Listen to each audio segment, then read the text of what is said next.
Welcome back student to the 8th lecture of acids base and salt class 10th chemistry. Finally अब हम लोग बात करने वाले हैं बेस के लास्ट टॉपिक पे, जो कि है प्रॉपर्टीज ऑफ बेस। बेस के क्या क्या प्रॉपर्टीज हैं।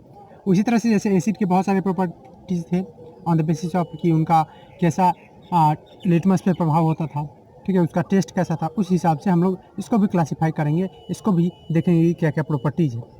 तो इसका सबसे सिंपल पहला वाला प्रॉपर्टी देख लेते हैं टेस्ट के ऊपर, जैसे एसिड में किए थे वैसे ही। तो इसका जो टेस्ट है वो कैसा होता है, बीटर तीता होता है। तो पहला चीज़ आप लिख सकते हैं बीटर इन टेस्ट, और एक और आप जोड़ सकते हैं यहाँ पे क्या चीज़, एंड सोपी टू टच, यानी सोपी मतलब स्लिपरी सॉफ्ट, ठीक है, स्लिप करने वाला, सोपी टू टच, आप ये लिख सकते हैं पहला चीज़। दूसरा चीज़ आप लिख सकते हैं, ये सब मैंने आपको डिटेल में पहले ही बता दिया है, तो अब मैं मेनली फोकस करूँगा जो चीज़ है उसको समराइज कर देने की। उसके बाद दूसरा हम लोग क्या देख सकते हैं, दूसरा देख सकते हैं कि दे यानी बेसिस क्या कर देते हैं, टर्न बेसिस टर्न्स किस चीज़ को, रेड को ब्लू में, ब्लू को रेड में बदलने का काम करता था, ब्लू को रेड में बदलने का काम करता था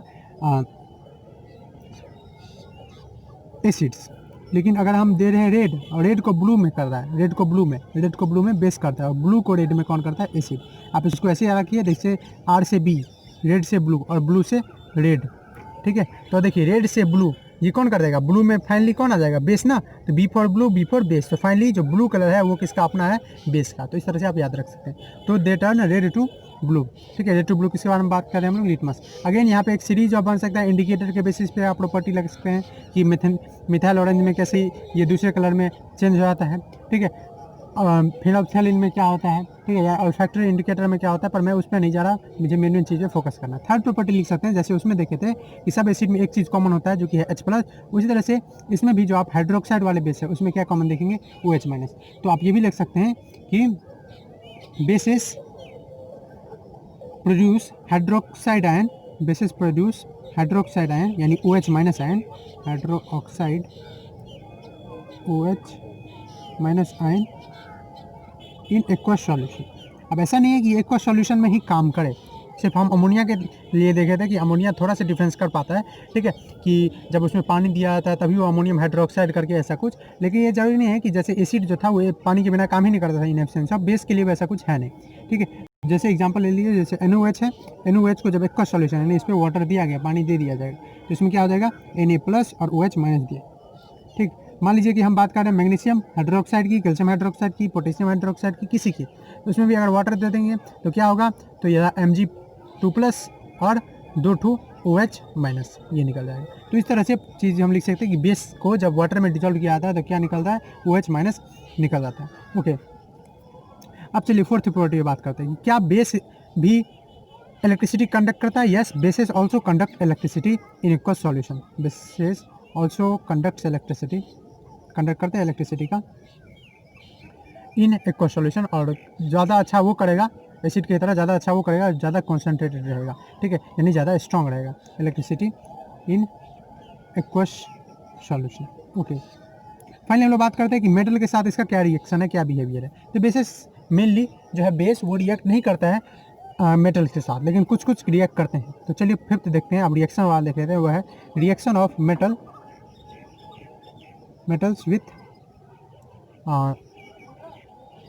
विथ बेसिस। अगेन आपको ये वाला तो कंफर्म है ना, ये आप कैसे करेंगे, आप जैसे मैंने पिछले एसिड वाले सेटअप में बताया था, ये आप एक सेटअप ले लेंगे, ठीक है, एक में आप बैटरी वाला ले लेंगे और दूसरे में इधर बेस का एक सॉल्यूशन दे देंगे, आप देखेंगे बल्ब कनेक्ट कर देंगे कि जलता है या नहीं, उस हिसाब से आप कंफर्म कर सकते हैं, ठीक। फिफ्थ क्या है कि reaction of metals with basis, ठीक है, बेस का रिएक्शन मेटल, मेनली दो ही है जो आपको पढ़ना भी है और जो रिएक्ट करता भी है। उसमें एक है जिंक, जिंक जब NaOH के साथ रिएक्शन करता है, ठीक है, तो ये कुछ इस तरह से बनाता है, क्या बनाता है, जिंकेट बनाता है, सोडियम का जिंकेट, सोडियम और जिंक मिल जाता है। जैसे एसिड था, एसिड HCl है जिंक के साथ, तो जिंक क्लोराइड और H2 गैस निकलता था। इस केस में ऐसा नहीं है, H2 गैस तो निकलता है लेकिन जो इसका सॉल्ट है वो कुछ इस तरह का, इसका जैसे है, तो ये क्या बनाता है, सोडियम जिंकेट Na2ZnO2, इसको क्या बोलेंगे, इसको बोलेंगे सोडियम का जिंकेट, सोडियम जिंकेट, ओके, और प्लस इसके साथ H2। उसी तरह से ये हुआ किसके साथ, रिएक्शन विथ जिंक, और एक देख लेते हैं रिएक्शन विथ एल्युमिनियम, और आपको यहाँ पे नहीं पढ़ना है, ठीक है, रिएक्शन विथ एल्युमिनियम, ठीक, क्योंकि ये सब के साथ रिएक्ट ही नहीं करता है एल्यूमिनियम। तो इसके साथ ऐसा रिएक्शन है, एल्युमिनियम जब NaOH के साथ रिएक्शन करता है तो बनता है सोडियम का एल्यूमिनेट, ठीक है, सोडियम एल्यूमिनेट। तो ये क्या है, ये है NaLO2, ठीक है, सोडियम एल्यूमिनेट, ठीक, सोडियम का एल्यूमिनेट। ये दो आप अच्छा रहेगा, आप थोड़ा सा एक दो बार देख ले, जिससे आपको थोड़ा सा लर्न हो जाए, ये आपको सीख लेना है कि वैसे जनरली पूछा नहीं जाता है, फिर भी आप यहाँ पे देख सकते हैं, ठीक, कि ये दोनों जो है जिंक और एल्युमिनियम किस तरह से बेस के साथ रिएक्ट करके सॉल्ट और साथ में H2 गैस निकालता है, ठीक, और ज़्यादा है नहीं इसके साथ। ओके, अब अगर किसी किसी क्वेश्चन आ रहा है किसी किसी के मन में कि जिस तरह से जो सारा कंपाउंड जो हाइड्रोजन एटम रखता था वो एसिड नहीं होता था, वैसा बेस में भी है क्या? हाँ, बेस में भी है। बेस में भी बहुत जगह देखते हैं कि OH रहता है, लेकिन वो, ठीक है, बहुत सारे कंपाउंड जितने बेस है उसमें OH है, ये भी ज़रूरी नहीं है, क्योंकि आप देख सकते हैं अमोनिया है उसमें OH है नहीं, फिर भी वो बेस है। तो वो चीज़ यहाँ पे वैलिड नहीं है, ठीक है, कि OH होगा तभी बेस होगा, या जिसमें OH है वो बेस है, इसका दोनों में से कोई रिलेशन नहीं है। चलिए बात करते हैं सिक्स्थ की। सिक्स्थ में अब हम लोग फाइनली कार्बोनेट बाइकार्बोनेट के बारे में यहाँ बात करेंगे ही नहीं, क्योंकि कार्बोनेट और बाइकार्बोनेट के साथ रिएक्शन नहीं होता है। क्यों नहीं होता है? क्योंकि कार्बोनेट खुद एक बेस है। जी हाँ, कार्बोनेट खुद एक बेस है, इसलिए उसका रिएक्शन नहीं होता। वहाँ कार्बोनेट के साथ इसलिए रिएक्शन हो रहा था क्योंकि एक एसिड रहता था, एक बेस, तो एसिड का आराम से बेस के साथ रिएक्शन हो जाता था, बट यहाँ पे नहीं होता है। तो bases do not react with, नहीं रिएक्ट करते हैं किसके साथ? React with carbonates and bicarbonates. क्यों? क्योंकि ये खुद बेस है। कार्बोनेट्स एंड बाइकार्बोनेट्स का नाम आप लिख सकते हैं as they are itself base, क्योंकि ये सब खुद बेस है, ठीक। तो जब रिएक्ट ही नहीं करते तो रिएक्शन क्या देखना। फाइनली अब हम लोग आते हैं उस पे जो हम लोग एसिड में ही डिटेल में पढ़ चुके हैं, इसलिए अभी उतना डिटेल में नहीं पढ़ेंगे। और वो क्या है? वो है न्यूट्रलाइजेशन रिएक्शन। फिर भी मैं कुछ बातें मैं यहाँ कर लेता हूँ। ये क्या है? Is reaction of acid and base, या reaction of base with acid, base with acid. यहाँ पे छोटी छोटी बातें मैं कर लेता हूँ फिर से, जो मैंने एसिड में भी किया था, कि बेस आपको मिल रहा है तो आपको या तो मिल सकता है मेटलिक ऑक्साइड या सिंपली हाइड्रोक्साइड मिले, या आपको मेटलिक ऑक्साइड मिल जाएगा, मेटलिक ऑक्साइड। या आपको एसिड कहने का मतलब या डायरेक्ट एसिड मिल गया, HCl मिल गया, H2SO4 मिल गया, HNO3 मिल गया, या आपको एसिड की जगह आपको क्या, नॉन मेटलिक ऑक्साइड मिल गया, ठीक है। आपको अगर वीडियो स्पीड लग रहा है तो आप थोड़ा सा स्लो कर सकते हैं, मैं इसलिए किया हूँ क्योंकि ये सब मैंने बढ़ा दिया हुआ। तो नॉन मेटलिक ऑक्साइड कहने का क्या मतलब है? कहने का मतलब है कि अगर सिंपली अगर आपको, फिर से मैं वही एग्जांपल लेता हूँ जो उसमें लिया था, HCl एसिड है और उसके साथ आप बेस NaOH का रिएक्शन कराते हैं, तो इसमें होता क्या है, मैंने वहाँ भी बताया हुआ कि HCl जैसे है तो H+ और उसके साथ Cl- आयन में टूट जाएगा। उसी तरह से NaOH जो है वो भी Na+ और OH- में टूट जाएगा। अब अगेन H+ और OH- ये दोनों का पार्टनर देखिए HOH, क्योंकि ये दोनों प्लस है, ये प्लस है, ये माइनस है, तो अपोजिट चार्ज के पास क्या होता है? अट्रैक्शन ना। तो HOH मिलके क्या बना देगा? HOH, वाटर होता है ना, HOH क्या होता है? वाटर, H2O, और उसके बाद Na+ और Cl-, इस दोनों में अट्रैक्शन बनेगा, और क्या बनाएगा ये? NaCl। तो ये क्या बना? Salt and water. तो जब भी आप देख सकते हैं, इसको ऐसे भी कनेक्ट कर सकते हैं, इसका लास्ट इसका फर्स्ट, तो ये बन गया एक सॉल्ट और प्लस वाटर। इसी को क्या बोलते हैं? Neutralization reaction. और जब की भी बेस एसिड के साथ रिएक्ट करता है या एसिड बेस के साथ रिएक्ट करता है तो क्या होता है? सॉल्ट एंड वाटर फॉर्म होता है। इसी को क्या बोलते हैं? न्यूट्रलाइजेशन रिएक्शन, ठीक है। तो फिर से मैं लिख दे रहा हूँ कि न्यूट्रलाइजेशन रिएक्शन होता क्या है। तो न्यूट्रलाइजेशन रिएक्शन एक ऐसा रिएक्शन है, केमिकल रिएक्शन है, जिसमें रिएक्शन, मैं इसको शॉर्टकट में लिख दे रहा हूँ, चलिए लिख ही देता हूँ। Reaction, neutralization reaction, reaction in which, एक रिएक्शन है जिसमें in which base and acids reacts together, जिसमें base and acids reacts together, simply बोल सकते हैं reaction of acid and base to produce salt and water। तो in which acids and base reacts together, एक दूसरे के साथ रिएक्ट करते हैं to form salt and water। कैसे रिएक्ट करते हैं मैंने दिखाई दिया, सिंपल में आयन में ब्रेक होता है, और यही होता है कोई भी केमिकल रिएक्शन में रीअरेंजमेंट होता है। सिंपली बॉन्ड टूटता है, पुराना वाला नया वाला बॉन्ड बनता है। बॉन्ड मतलब फोर्स। यहाँ पे जैसे H+ और Cl- में पुराना एक बॉन्ड था, वो टूटा, और अब एक नया बॉन्ड बना है H और OH के बीच में। Base reacts together to form salt and water.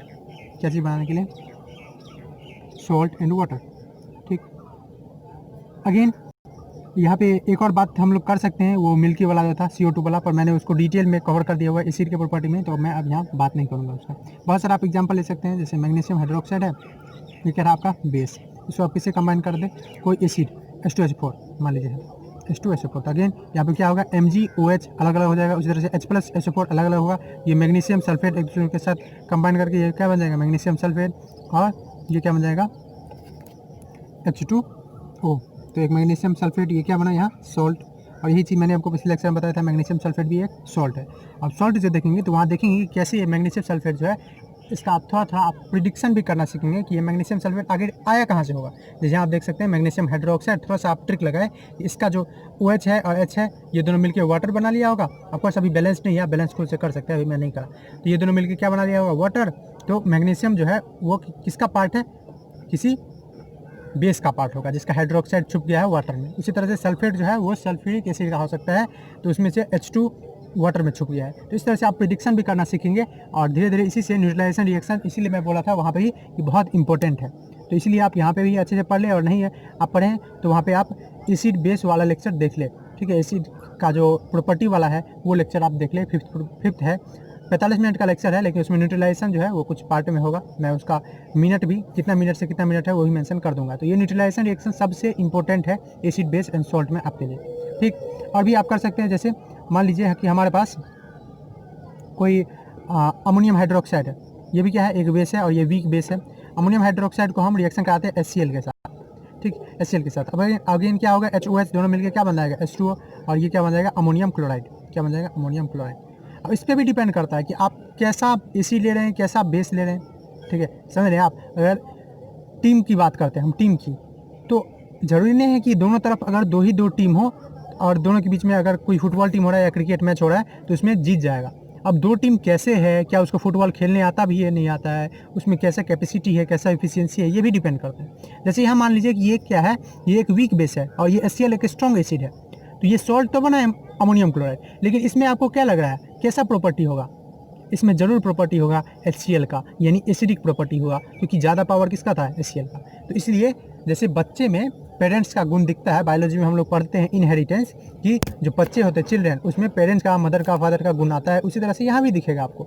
आपका जो सॉल्ट बनेगा, ये सॉल्ट क्या है, इस सॉल्ट को आप कंसिडर कर सकते हैं एज ए बेबी, एक बेबी के कंसिडर कर सकते हैं, जैसे ह्यूमन में होता है। वो बेबी किसका है, एसिड और बेस का।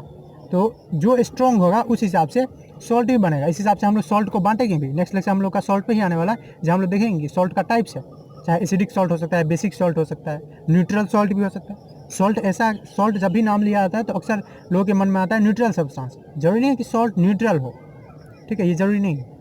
चलो इसके बारे में हम लोग बात करेंगे।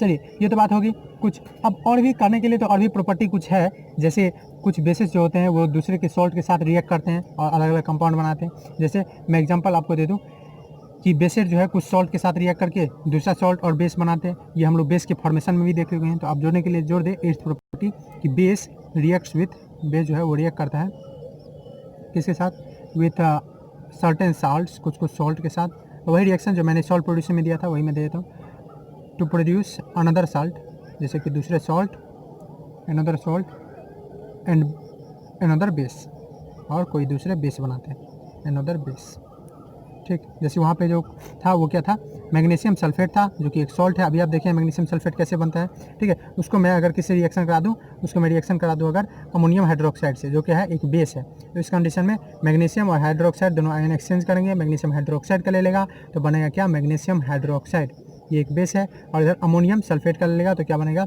अमोनियम सल्फेट, अमोनियम सल्फेट, ठीक, ये हो गया।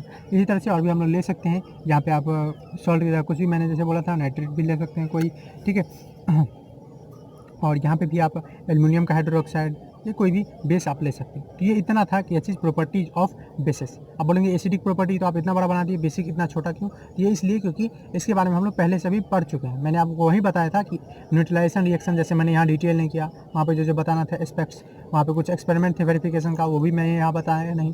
जैसे यहाँ पे H2 निकलता है तो इस H2 का मैंने वेरिफिकेशन दिया था।